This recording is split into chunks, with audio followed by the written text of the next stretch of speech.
मूंखे अदा शाहिद अयाज़ भाई ऐं अदा एजाज़ जे लाइ दिली ख़ुशी थी आहे टई गॾु थिया आहिनि, पंजई भाइर गॾु थिया आहिनि त इहा असांजे लाइ हिकिड़ी ख़ुशी जी ॻाल्हि आहे। असांजे पाड़े जा आहिनि, असांजा भाइर आहिनि, असांजा ॾुख सुख जा साथी आहिनि ऐं ख़ानदान माण्हू जो कमु बि इहो आहे त भाइरनि जे करे इहो अॼु तव्हांजे साम्हूं आज़ादु थी आहे।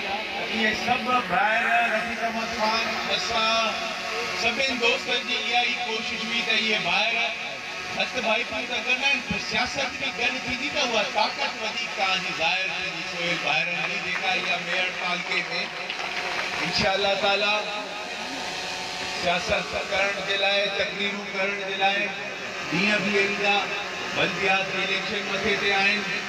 इंशाअल्लाह तव्हांजे वरी बि हिते हाज़िर थीबो, तव्हांजा ॾुख सुख ॿुधबा, तव्हां भाइरनि जी जेको असां खां मसालो थी सघंदो उहो कबो। दादू जे लीडरशिप जे बि अर्ज़ु आहे, हिननि भाइरनि जी तव्हांखे पारत आहे, हीअ असांजा बाज़ू आहिनि, असांजा मोहबत आहे हिननि सां। उहो बि जॾहिं हिकिड़ी काठी हूंदी आहे त उहा भञणु सवली थींदी आहे, पर जॾहिं पंज काठियूं गॾु थियूं त उनजो भञणु ॾाढो ॾुखियो थींदो आहे।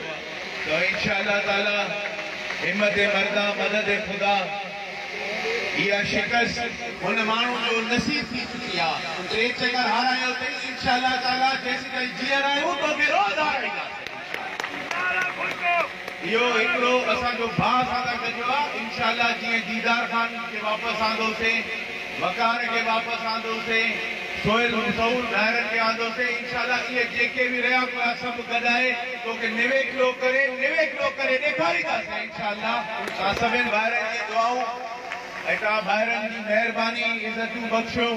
इहे मुलाक़ात थींदा, वरी कचहरी कंदासीं, वरी गॾिबासीं। तव्हांजी वॾी महिरबानी थिए।